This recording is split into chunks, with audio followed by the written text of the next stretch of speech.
한번 보겠습니다. 자, 오트 책은요. 몇 페이지입니까? 148페이지. 펼쳐주시면 됩니다.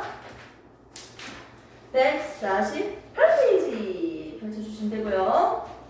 오늘은 개체군과 궁지 해가지고 밀도까지 해서 하는 날인데 그 전에 우리가 뭘 배웠는지 간단하게 보고 오늘 진도를 좀 나가도록 하겠습니다.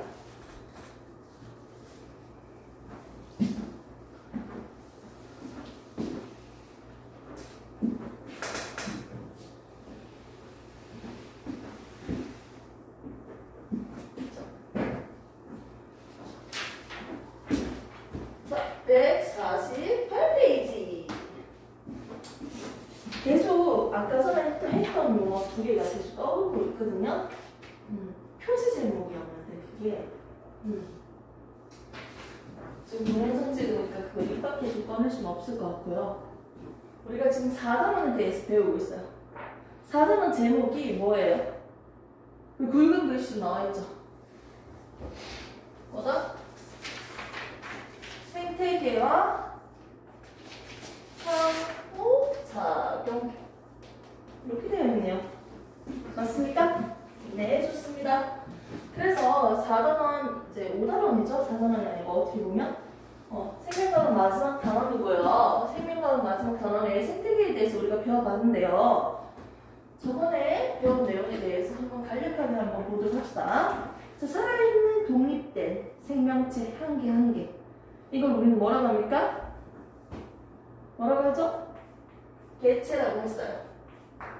그리고 이 개체들, 사슴 한 마리, 사슴이 여러 마리 모여 있으면 우리가 뭐라고 한다? 같은 종의 모임이죠. 여러 마리 모여 있어요. 이걸 뭐라고 한다? 개체군이라고 했어요. 맞습니까? 자, 그리고 여러 종들이 모여 있어. 하나의 종만 있는 거야. 이거는 사슴 10마리 끝. 여러 종들이 모여 있어요. 사자, 코끼리, 코알라 이런 식으로. 됐습니까? 이걸 우리가 뭐라고 한다? 군집이라고 합니다. 자, 그리고 이 군집뿐만 아니라 생명체뿐만 아니라 이 군집 안에는 식물도 있고 동물도 있고 다양한 생명체들이 있겠죠. 이런 생물적 요인뿐만 아니라 환경적인 요소, 태양, 흙, 그리고 온도, 공기, 이런 비환경적 요인까지, 비생물적 요인까지 통틀어서 우리는 뭐라고 한다? 생태계라고 합니다. 이 단원에서 배우는 이 생태계는요, 결국 뭐다? 살아있는 생명체, 생물적 요인과 그리고 비생물적 요인을 모두 합해서 통틀어서 우리가 생태계라고 하는 거예요. 갯벌이라는 생태계는 갯벌이라는 환경과 거기에 살고 있는 생명체까지 포함시킵니다. 즉, 생물적 요인과 비생물적 요인을 한번 보도록 할게요. 생물적 요인이라고 하면 말 그대로 살아있는 생명체예요. 생명체를 크게 세 가지로 나눴죠. 첫 번째는 뭡니까? 생산자라고 했습니다. 그 식물이라고 보통 우리가 생각하죠. 강합성을 하는 친구들. 자, 두 번째. 자, 풀떼기 뜯어먹는 친구도 있지만 서로 먹고 먹히는 관계죠. 소비자. 자, 그 다음에 세 번째 친구. 누구다? 분해시켜주는 분해자였어요. 됐습니까? 얘들 좀 더 구체적으로 한번 봐야죠. 생산자는요, 뭐가 뭐로 바뀐다? 이산화탄소와 물 같은 무기물이요. 뭐로 바뀐다? 유기물로 합성하는 과정을 해주는 게 생산자였어요. 오케이? 강합성하는 친구야. 자, 근데 소비자는 누굽니까? 1차 소비자, 2차 소비자, 3차 소비자 이렇게 얘기할 수 있었는데요. 자, 밑에 있는 생산자, 풀떼기를요 잡아먹는 친구는 몇 차 소비자? 1차 소비자였어요. 1차 소비자를 잡아먹는 친구는 몇 차 소비자? 2차 소비자였어요. 2차 소비자를 잡아먹는 친구는 몇 차 소비자? 3차 소비자였어요. 됐습니까?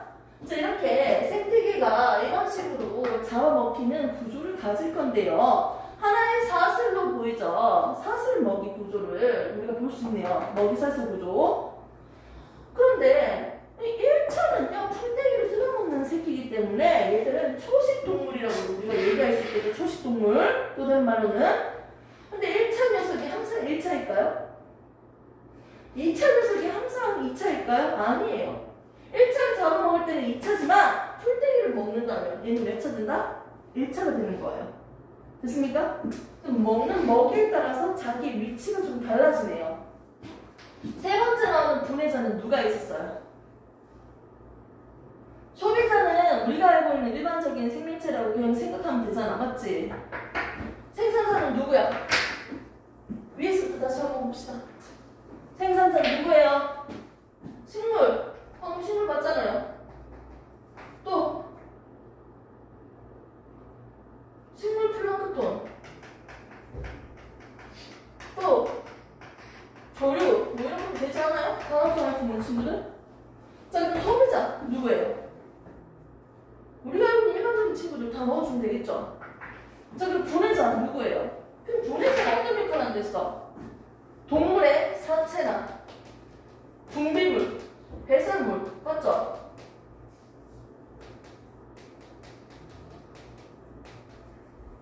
이거 어떻게 해요? 분해시켜서 에너지를 얻는 친구예요. 오케이? 영양소를 얻는 친구라고요. 분해시켜서. 이런 물질들은요, 우리가 유기물이라고 했고요. 유기물을 어떻게? 무기물로 분해시키면서 에너지를 얻는 녀석이에요. 생산자는 무기물을 유기물로 만들어주지. 땅에서 식물이 자라잖아요. 맞죠? 유기물이 생기는 건데 분해자는 반대예요. 생명체를 어떻게 다시 땅으로 되돌려 보내는 역할을 하는 거죠. 균류라고 보통 생각, 곰팡이 막 이런 거 생각하면 되겠네요. 됐습니까? 자, 그 상태에서 우리는 생태계가 생물적 요인과 비생물적 요인으로 구성되어 있다고 했는데 생물적은 이렇게 크게 세 가지가 있다고 했습니다. 비생물적 요인은 뭐예요? 빛. 기억하잖아요. 또 온도. 뭐예요? 나 나갈까요? 자, 온도. 물. 토양. 공기. 머리도 딱 길었네. 겁나 멋있네. 살짝 웨이브 해주면 되겠다. 자, 이 상태에서 빛의 작용, 온도의 작용, 물의 작용 되게 익숙하지 않아요? 비생물적 요인이 생물적 요인한테 영향을 주는 것을 우리는 뭐라고 한다? 작용. 생물적 요인이 비생물적한테 영향을 주는 거 뭐라고 한다? 반작용. 됐습니까? 이렇게 우리가 불렀습니다. 오케이? 기본적으로 생태계 구조에 대해서만 우리가 봤고요. 전체적으로 지금 다 얘기할 수는 없고 영상으로 한 번 더 다시 체크를 해보시고요. 저는 생태계가 뭔지만 더 봤습니다. 이렇게 생태계가요. 우리가 기본적으로 어떻게 구조가 되어 있는지 봤는데 생태계가 되게 다양해요. 지구상에 있는 생태계의 종류는 뭐가 있을까요? 그러면 바다, 갯벌, 사막, 늪, 열대우림, 산림 되게 많잖아요. 맞지? 거기서도 가장 생물이 살기 좋은 곳이 어디다? 물과 따뜻하면서 물이 풍부해야 돼. 어디다? 열대우림이지. 가장 생명체들이 살아나기 가장 많이 만들어지기 딱 좋잖아. 식물들이 자라기 너무 좋고요. 맞죠? 그 생물의 다양성, 종이 가장 다양한 곳은 1등. 어디다? 열대우림이다. 두 번째로 다양한 곳은 어디다? 산림이다. 꼴찌로 누구다? 농경지라고 했어요. 특정 종만, 특정 종만 재배하니까, 벼만 수확하니까 생물종 다양성 가장 떨어질 수밖에 없지. 맞죠?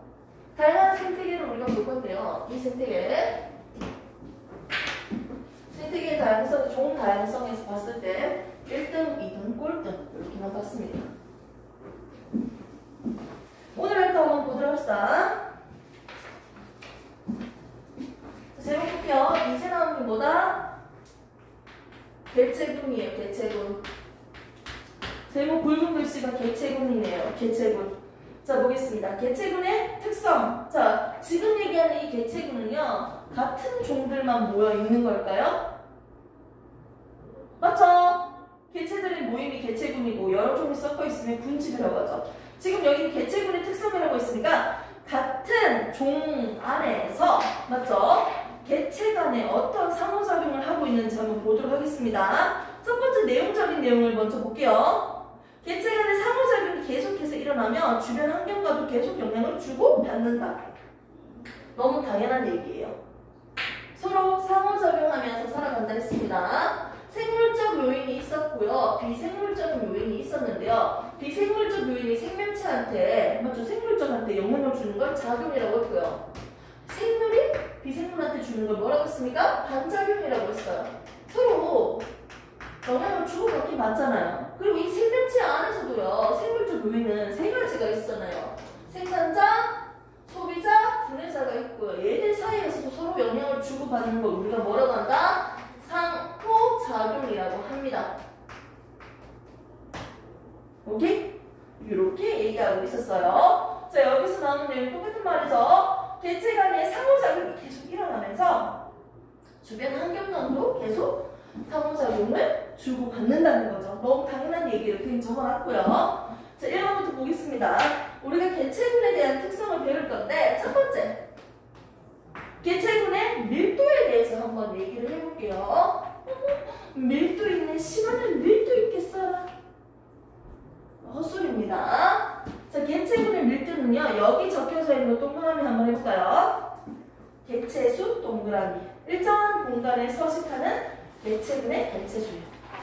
똑같은 공간에 개체수가 많을수록 어떻게 된다? 밀도가 크다는 거예요. 무슨 밀도요? 개체군 지금 얘기하고 있어요. 개체군의 밀도겠지. 오케이? 그런데 밑에 있는 내용을 한번 보도록 할게요. 개체수가 1개, 2개, 3개, 4개, 3개 힘든 경우는 어떻게 한다 했다? 단위 부피당 생체량으로 계산을 해주면 됩니다.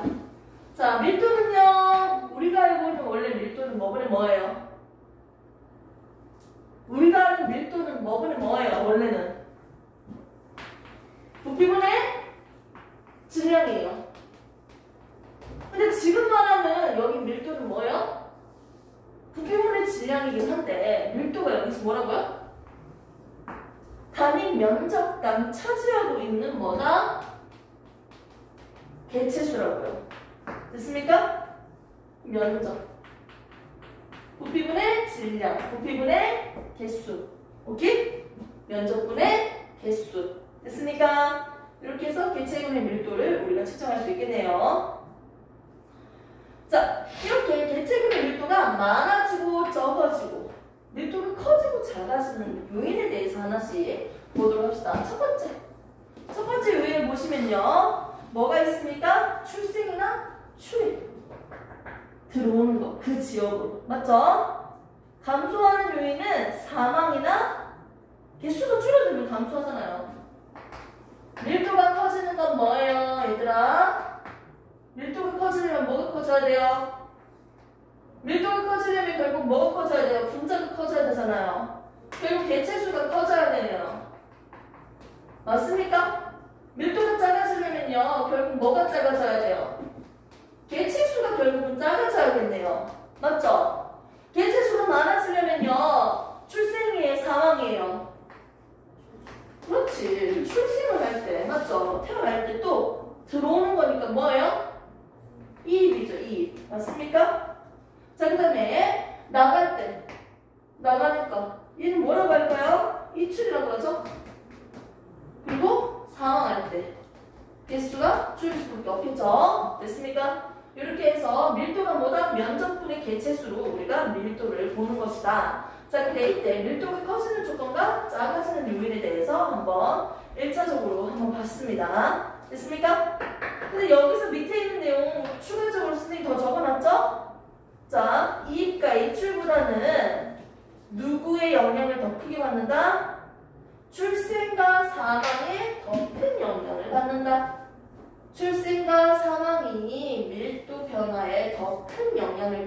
많다는 거예요. 지역적으로 들어오고 나가는 것보다. 됐습니까? 그걸 지금 얘기하고 있어요. 자, 그런데 이렇게 사망 같은 경우, 사망하는 경우는요, 생명체가 사망하는데 영향을 끼치는 요인은 뭐가 있다? 빛, 온도 등과 같은 비생물적인 요인도 있고요. 적혀져 있죠? 자, 그리고 질병, 병 걸리는 거, 그리고 포식, 잡아먹히는 거죠. 이런 생물적인 요인도 있습니다. 됐습니까? 결국은 밀도를 변화시키는 요인으로는 빛과 온도, 질병과 포식으로부터 사망의 확률이 달라지고요. 맞죠? 이런 식으로 출생과 사망이 맞지 요인으로서 크게 작용해서 밀도를 변화시킨다고 얘기할 수 있겠네요. 자, 밑에 있는 밀도를 보겠습니다. 우리가 개체군의 밀도는요, 면적분의 개체수라고 얘기했는데 여기 밑에 있는 밀도는 크게 두 가지로 나눠서 한번 용어 정리를 한번 해봅시다. 자, 첫 번째 나오는 용어는 뭡니까? 상태 밀도예요. 상태 밀도? 자, 실제 생물이 서식하고 있는 면적을 갖다 놓고 그 면적에 대한 개체수예요. 됐습니까? 적겠습니다. 밑줄 칠게요. 실제 서식하는 면적. 밑줄. 실제 밑줄 서식하는 면적. 그 면적에 대한 개체수를 보는 거겠지. 자, 조밀도 보겠습니다. 자, 조밀도는 뭐다?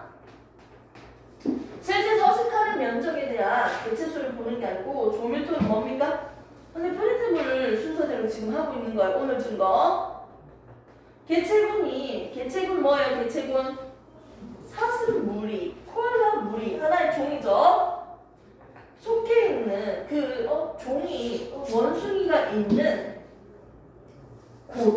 원숭이가 있는 곳 전체 면적입니다. 오케이? 뭐라고 적으면 될까요? 개체군이 속해져 있는 전체 면적에 대한 밀도입니다. 오케이? 이게 바로 조밀도다. 밑에 있는 그림도 보시면 되죠? 아까 설명했는 거 출생과 사망이 뭐에 영향을 끼친다? 밀도 변화에 영향을 끼친다는 거죠. 지금 내가 하는 거는요, 외우면서 하라는 거야. 바로 내가 다시 물어봅니다. 지울게요. 다 외웠죠? 바로 테스트 친다.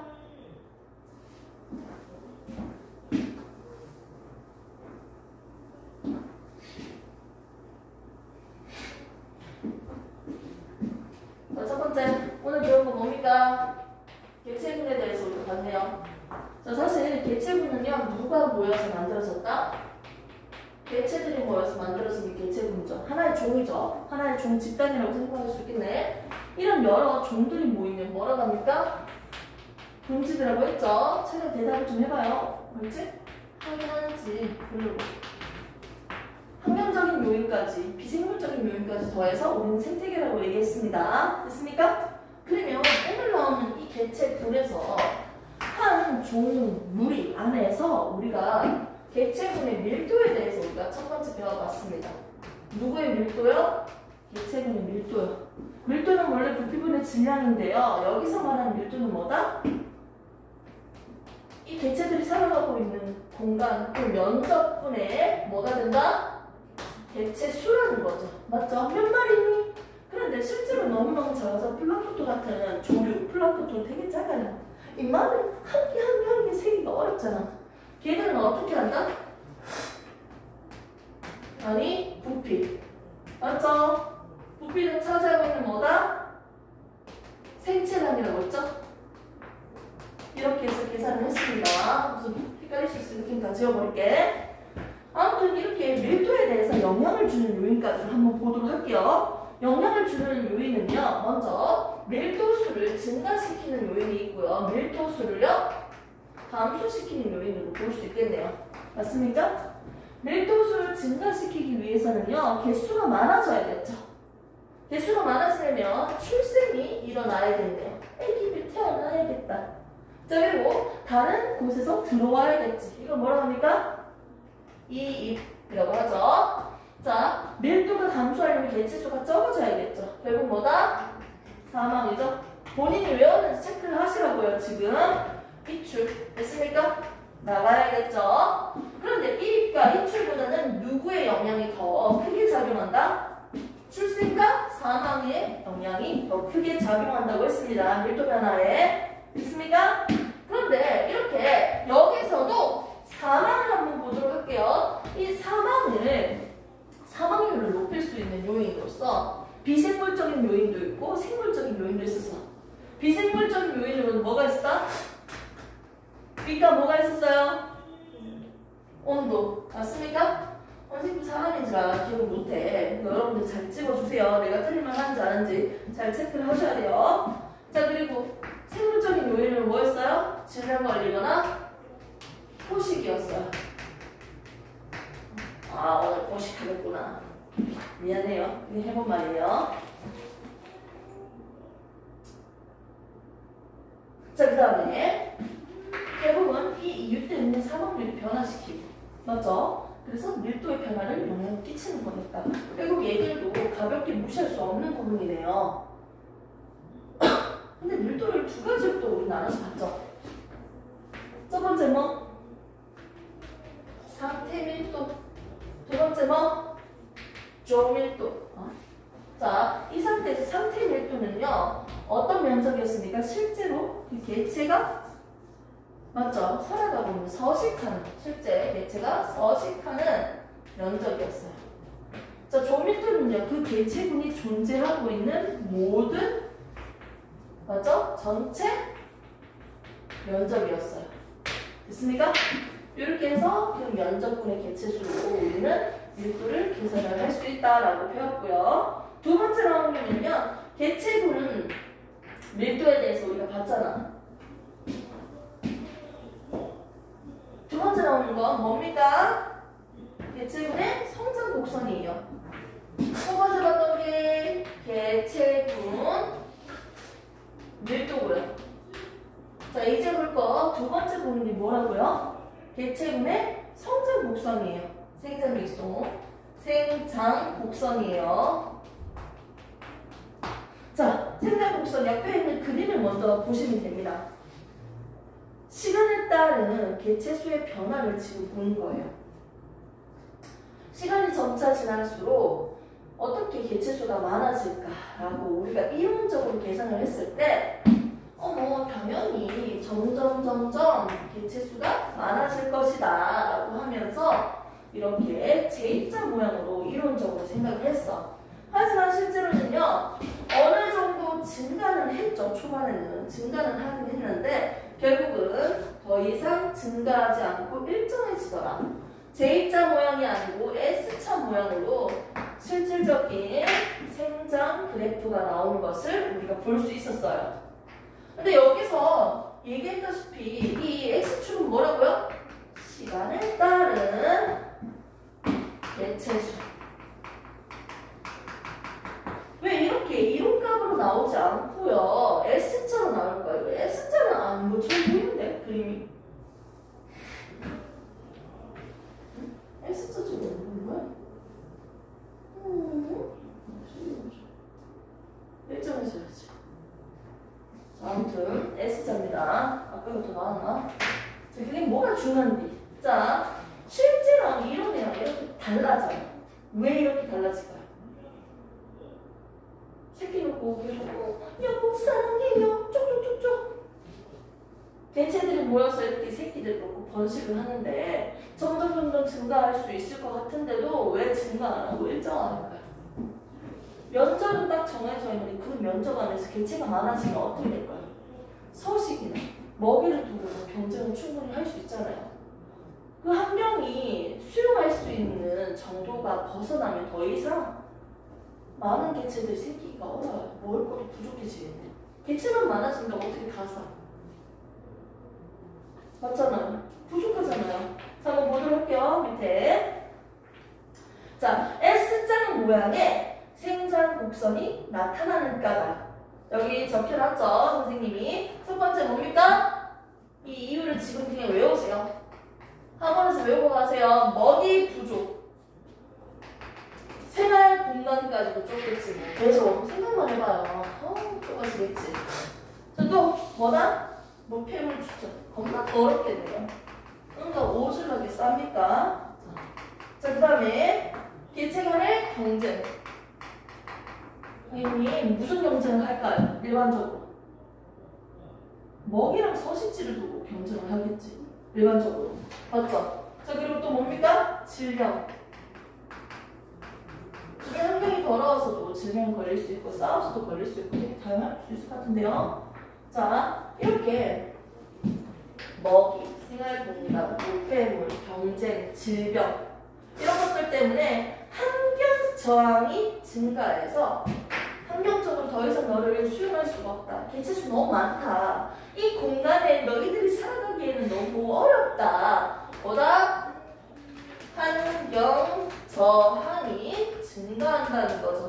그렇기 때문에 더 이상 생성하는 것을 억제합니다. 그래서 더 이상 점점 계속 증가하는 게 아니고 일정 기간을 지나면 살 수 있는 개체수의 개수가 한정적으로 일정하게 유지된다는 거죠. 이렇게 해서 나오고 있습니다. 이때 환경적으로 이 생명체들의 수를 수용할 수 있는 역이 딱 정해져 있어요. 보겠습니다. 환경 수용력. 보세요. 더 이상 증가하지 않고 일정해지는 한계선이라는 거죠. 수평 구간이네요. 자, 한 서식지에서 유지할 수 있는 개체군의 최대 개체수죠. 이게 무슨 말이야? 최대수지. 한 면적, 한 서식지에서 넣을 수 있는 최대한의 개체수죠. 개체수가 점점 증가하잖아, 시간에 따라서. 근데 더 이상 증가하지 않잖아. 이게 한계점이라는 거지. 최대 개체수라는 거지. 오케이? 이렇게 환경 수용력은 뭐다? 최대 개체수 이거라는 거지.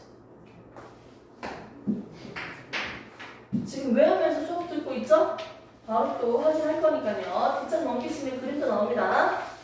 자, 그래서 우리는 첫 번째 개체군의 밀도가 뭔지에 대해서 봤고요. 두 번째 생장 곡선에 대해서 이론적인 생장 곡선과 실질적인 생장 곡선, 현실적인 생장 곡선, S자 곡선까지 우리가 봤습니다. 그리고 세 번째 나오는 게 있습니다. 두 번째가 아니고 세 번째입니다. 이제 개체군의 생존 곡선입니다.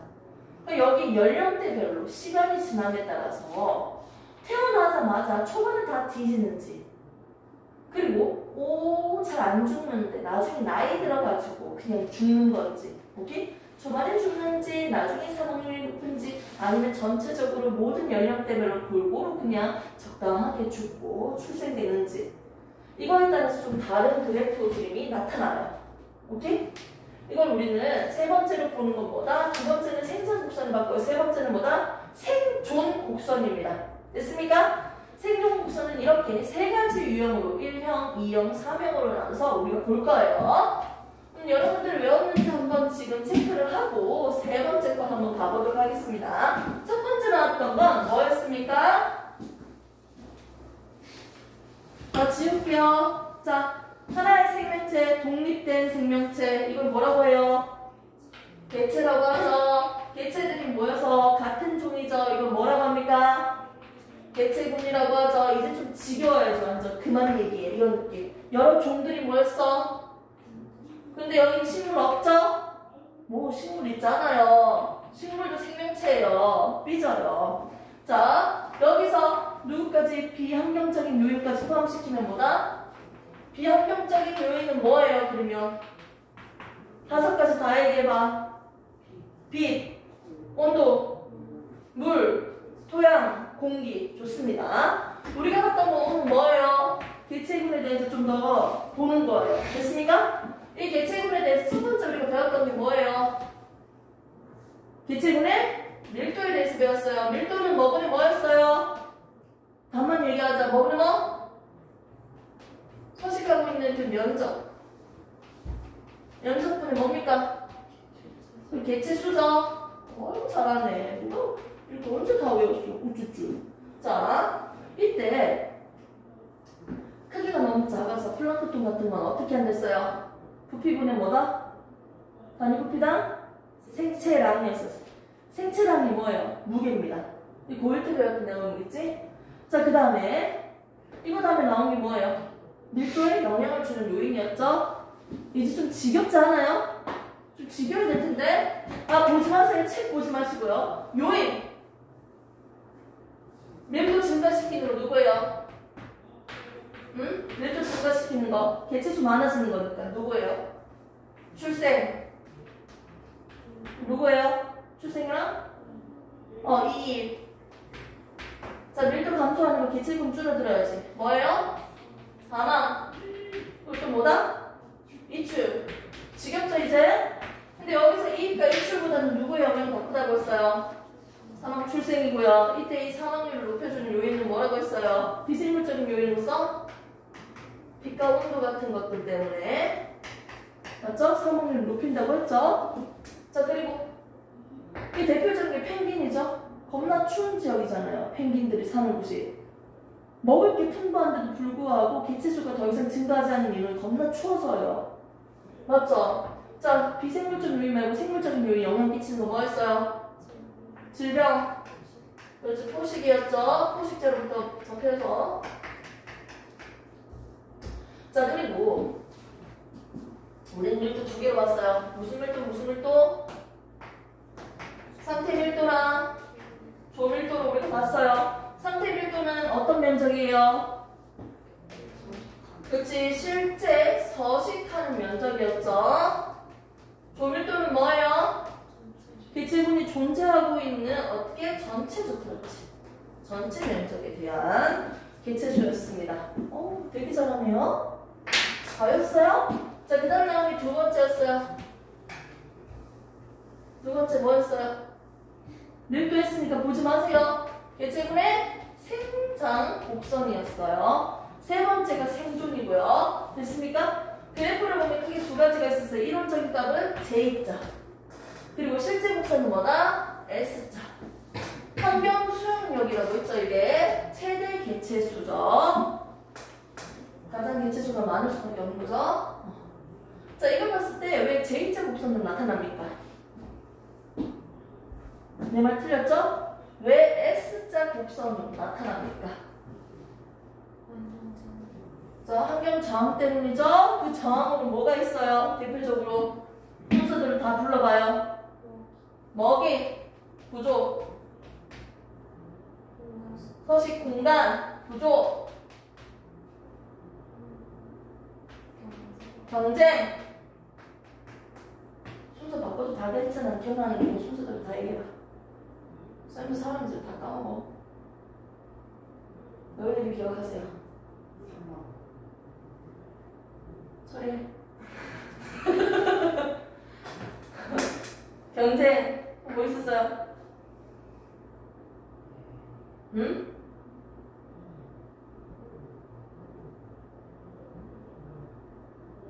문은 저쪽에 있습니다. 안녕히 가십시오. 진짜 갈 것 같은데. 머리가 하얘지면 선생님 오늘 컨디션 너무 안 좋아가지고. 너희도 안 좋아요? 그럴 수 있어요. 이렇게 자, 이게 뭐였어요? 먹이, 공간, 경쟁. 순서대로 하려고 하니까 기억이 안 나지? 지금 맞지? 기억나지 갑자기? 기억이 안 나? 목표 부분 우리가 중간에 빼가지고 그렇다. 자, 그리고 질병. 됐습니까? 자, 그 다음에 환경 수용력이라고 했죠? 더 이상 잘할 수가 없습니다. 환경 수용력 이상으로는 개체수는 더 많아질 수가 없네요. 생존까지 우리가 봤어요. 세 번째 나온 게 뭐예요? 내가 얘기했던 거 기억나요? 생존이죠. 생존 곡선. 생존할 수 있을까? 그게 몇 가지요? 1형, 2형, 3형. 영상 지금 엄청 오래 찍고 있는데 저 영역 너무 커지나요? 자, 1, 2, 3형. 리얼! 애기들 많이 태어나면 뭐하는데? 죽어요. 안 죽을 수도 있는데. 많이 죽어요. 많이 죽어요? 그런 애들도 있겠지. 어릴 때 빨리 죽는 거. 사람 같은 경우는 많이 나아요. 한 번만에. 처음에 많이 놓지는 못하지만 사람 같은 경우, 포유류 같은 경우는요 오래 생존해요. 초반에 잘 안 죽어요. 어릴 때. 근데 어류 같은 경우는 앓는 거나 이런 거 보면요 이제 먹히잖아 보통 초반에. 맞지? 이게 여러 가지 유형을 크게 세 가지로 한번 나눠서 볼 거예요. 프린트블에 있는 그림으로 한번 보도록 합시다. 그래프로 보시면요 첫 번째는요 생존 개체수에 대한 그래프입니다. 연령대별로, 시간대별로지 점점 나이를 먹는 과정이네요. 됐습니까? 연령별로요 생존수, 어떻게 개체가 생존하고 있는지, 생존하고 있는 개체수에 대해서 지금 해보겠습니다. 첫 번째 유형은요 이렇게 생존 개체수입니다. 두 번째 유형은 전체적으로 각각 연령별로 일정하게 계속 죽는 거예요. 한꺼번에 죽거나 이러진 않고. 세 번째는 뭡니까? 초반부터 다 뒤지는 거예요. 됐습니까? 그래서 1번 유형, 2번 유형, 3번 유형입니다. 오케이? 생존 개체수라고 해서 인마는 초반에 많이 놓고요. 얘는 적게 놓는데 왜 출발점이 똑같아요? 이렇게 얘기하면 안 돼요. 얘가 많이 놓고 적게 놓는 게 아니고 생존수에 대해서 100마리 들고 와서 비교해 보는 거야. 100마리 중에서 얼만큼 살아남을까? 1000마리 중에서 얼만큼 살아남을까? 이렇게 본다고 생각하셔야죠. 그럼 얘 같은 경우는 초반에 죽진 않습니다. 맞습니까? 잡아먹히진 않으니까 거의 다 생존하다가 나이가 들어서 이제 질병이나 기타 등등으로 죽겠죠. 두 번째 유형 같은 경우는 첫 번째는 포유류 같은 종이겠네요. 나름 사이즈로 좀 큰 종이고요. 자, 두 번째 같은 경우는 뭐가 있을까요? 중간 개체층 아닐까요? 소비자층? 맞죠? 여러 요인으로 죽을 수도 있고요. 그렇다고 급변하게 다 먹어 잡히지는 않고요. 한 중간 계층인 것 같아요. 한번 보도록 할게요. 자, 첫 번째 1형은요 사람, 코끼리, 대형 표류예요. 두 번째는요 2형은요 좀 소형이죠. 상대적으로 먹혀 잡혀야지 피식자가 되기도 하니까 다람쥐 등 소형 포유류 또는 히드라, 파충류, 조류 이런 것도 되겠죠. 닭을 오질하게 먹잖아요. 생각해보세요. 1인 1닭 가능합니까? 한 마리 못 먹어요. 한 마리 그냥 막 삼켰던 것 같은데 내가 너희 때는 한 마리 1인 2닭도 먹을 수 있었던 것 같아. 잠깐만요. 너무 배가 불러서 못 먹을 것 같아요. 설마 이 영상도 제 남자친구가 보진 않겠죠? 저번에 남자친구 얘기를 좀 몇 마디 꺼내가지고 아무 생각 없이 설마 보겠어요? 이러고 녹화 찍었거든? 그 녹화 올리자마자 그날 밤에 바로 봤어요. 그냥 아무 생각 없이 딱 눌렀는데 그게 딱 나온 거야. 그래서 지금 중간중간마다 녹화본을 찾아보고 있어요. 자기 얘기하는 게 있나 싶어서. 근데 오늘은 좀 보기 힘들 거예요. 왜냐? 수업 후반대니까요. 설마 빨리 함께로 해서 이렇게 보겠습니까? 그럴 수도 있겠지만 아무튼 거의 그럴 수 없을 것 같아요. 못 볼 거예요. 자, 세 번째 유형을 한번 보겠습니다. 인마는 물고기, 귤, 어패류, 곤충류. 초반에 다 죽는 거예요. 다량으로 나와도. 맞죠? 이렇게 해서 1, 2, 3명으로 나와 있습니다. 됐습니까? 지금 이 곡선은요. 상대 연령, 연령별 생존수를 지금 보고 있어요. 생존수. 밑에 있는 건 사망률이에요. 그래프. 사망률 그래프를 한번 볼까요? 자, 그래프를 보시면요. 이 형은 사망률이 항상 일정하게 있는 거고요. 1형 같은 경우는요. 초반에 안 죽고 나중에 죽는다고 했죠. 그럼 초반에 안 죽잖아. 그 나중에 죽는 거예요. 자, 그 다음에 3형 같은 경우는 뭡니까? 초반에 다 죽었잖아요. 개체수가 줄어들었지. 그러니까 초반부터 높아야 돼. 이미. 이렇게 해서 나오는 게 3형입니다. 지금 그래프가 좀 이상하긴 한데요. 다시 그리겠습니다. 너무 성의가 없잖아요. 자.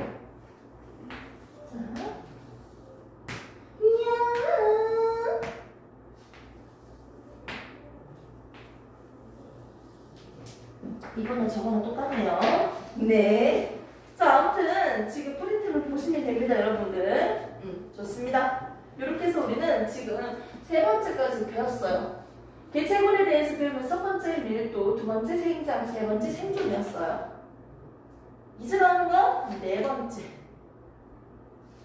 그러면 우리가 다 끝났죠? 이거 배우고 나면 뒷면 하나 볼까요? 개체군 내에서 상호작용에 대해서 여러 가지를 또 배워볼 겁니다. 먼저 네 번째를 먼저 볼게요. 네 번째는 뭐냐면 주기적인 개체군의 주기적 변동이에요.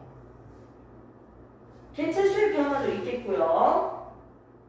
첫 번째는요, 계절에 따라서 주기적으로 개체군의 변동이 있어.